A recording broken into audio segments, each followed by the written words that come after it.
త్వరలోనే రెండో విడత రైతు రుణమాఫీ చేస్తామన్న మంత్రి తుమ్మల. సాధ్యమైనంత త్వరగా అమలు చేసేందుకు ప్రభుత్వం సిద్ధంగా ఉందని వ్యాఖ్య. మొదటి విడతలో 1,00,000 వరకు రుణాలు మాఫీ చేసినట్లు వెల్లడి. కేంద్ర ఆహార పౌర సరఫరాల శాఖ మంత్రి ప్రహ్లాద్ జోషితో రేవంత్ రెడ్డి భేటీ. ధాన్యం సేకరణ, బియ్యం సరఫరా బకాయిలు విడుదలకు వినతి.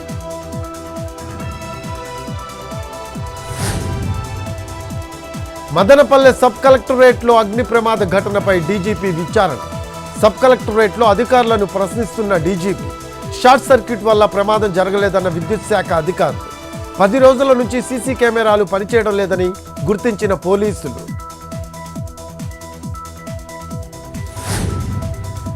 రంగారెడ్డి జిల్లా మంచాలలో నకిలీ సర్టిఫికెట్ల ముఠా అరెస్ట్.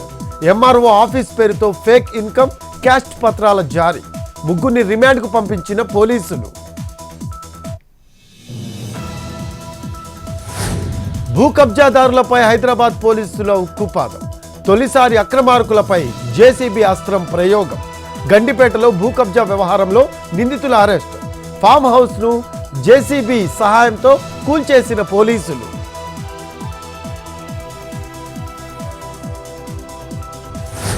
నిజామాబాద్ జిల్లా గంగమ్మవాగు వద్ద బీఆర్ఎస్ నేతల ధర్నా.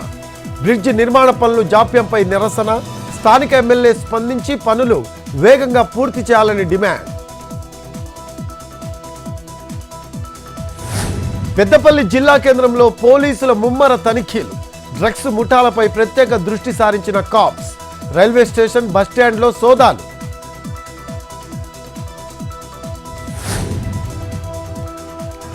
యాదాద్రి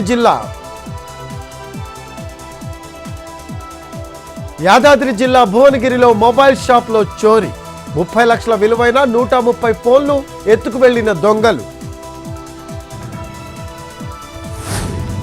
తెలంగాణలో 3 రోజుల పాటు వర్షాలు. కొమురం భీం, మంచిర్యాల, జగిత్యాల, పెద్దపల్లి, భూపాలపల్లికి భారీ వర్ష సూచన.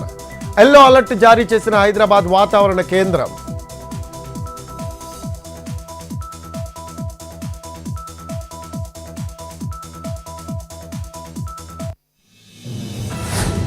అల్లూరి జిల్లా రంపచోడవరంలో ప్రమాదకర ప్రయాణం. ఉప్పొంగి ప్రవహిస్తున్న కొండ కాలువ. తాళ్ల సహాయంతో వాగులు దాటుతున్న గిరిజనులు.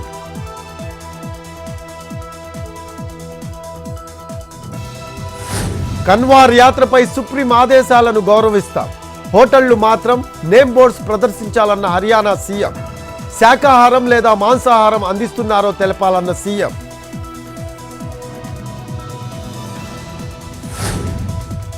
కోల్కతాలో ఆలియా వర్సిటీ విద్యార్థుల ర్యాలీ.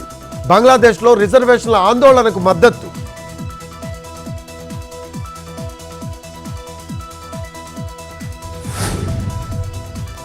గుజరాత్ ద్వారకా వద్ద పానేలి నదిలో కొట్టుకుపోతున్న 3. హెలికాప్టర్ ద్వారా కాపాడిన ఎన్డీఆర్ఎఫ్ సిబ్బంది.